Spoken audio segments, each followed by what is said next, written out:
అంతులేని నిర్లక్ష్యం, లెక్కలేనితనం ఓ నిండు ప్రాణాన్ని బలిగొంది. చిన్న విషయం మాట్లాడుకుంటే సరిపోయేదానికి ఆ లారీ డ్రైవర్ పంతానికి పోయాడు.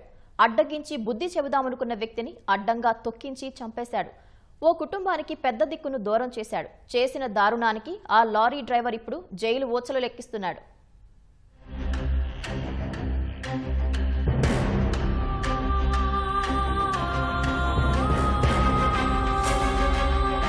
సిద్దిపేట జిల్లా రాయపోలుకు చెందిన గలువ సత్తిరెడ్డి సికింద్రాబాద్లోని బోయినపల్లిలో నివాసముంటున్నాడు. కామారెడ్డి జిల్లా బిక్కనూరు మండలం తిప్పాపూర్లో బంధువు చనిపోవడంతో వెంకట్రెడ్డి తన కుటుంబీకులతో కలిసి కారులో వెళ్లారు. తిరిగి వస్తూ ఉండగా వల్లూరు సమీపంలోని ఓ దాబా వద్ద ప్రమాదం జరిగింది. కామారెడ్డి వైపు నుంచి అతివేగంగా నిర్లక్ష్యంగా వచ్చిన లారీ వీరి కారును ఢీకొట్టింది. లారీ డ్రైవర్ను ఆపేందుకు యత్నించినా ఆపకుండా పరారయ్యాడు.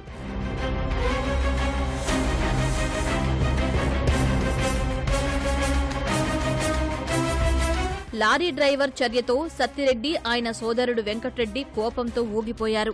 ఎలాగైనా లారీ డ్రైవర్ని పట్టుకుని బుద్ధి చెప్పాలనుకున్నారు. ఆ లారీ రూపంలోనే మృత్యువు ఎదురొస్తుందని ఆ క్షణంలో ఊహించలేకపోయారు.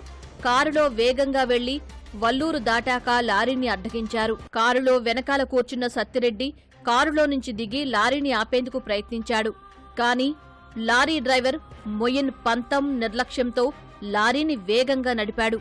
ఎదురుగా ఉన్న సత్తిరెడ్డి లారీ చక్రాల కింద నలిగిపోయి అక్కడికక్కడే చనిపోయాడు.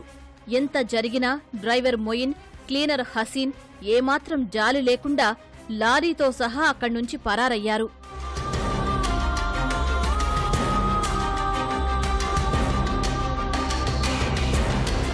విషయం గమనించిన స్థానికులు లారీని వెంబడించి తూప్రాన్ వద్ద అడ్డగించారు. డ్రైవర్ మొయిన్, క్లీనర్ హసీన్ భయంతో లారీని అక్కడే వదిలేసి పారిపోయారు. వెంకటరెడ్డి గారు వాళ్ళ కుటుంబ సభ్యులతో పాటు, అనగా వాళ్ళ బ్రదర్ సత్యరెడ్డి మరియు వాళ్ళ అక్క బావతో పాటు బిక్నూరు మండలం తిప్పాపూర్లో వాళ్ళ బంధువుల ఫినరల్స్కి అటెండ్ అయ్యి తిరిగి హైదరాబాద్కి వెళ్తుండగా మార్గ మధ్యంలో వల్లూరు కామశివార్లో నేషనల్ హైవే 44 పైన లారీ డ్రైవర్, ఈ నేరంలో నిందితుడైనటువంటి లారీ డ్రైవర్ వీళ్ళ కారుకు హిట్ ఇవ్వడం జరిగింది. రైట్ సైడ్ కార్కి డ్యామేజ్ కాగా వెంకటరెడ్డి గారు లారీని ఆపడానికి ప్రయత్నం చేసినారు. కానీ ఆపకుండా అట్లే వెళ్ళిపోతుంటే లారీని చేజ్ చేసి వల్లూరు గ్రామం దాటిన తర్వాత ఒక 300 మీటర్లు పోయిన తర్వాత లారీ ముందుకెళ్ళి కారును పెట్టి లారీని ఆపి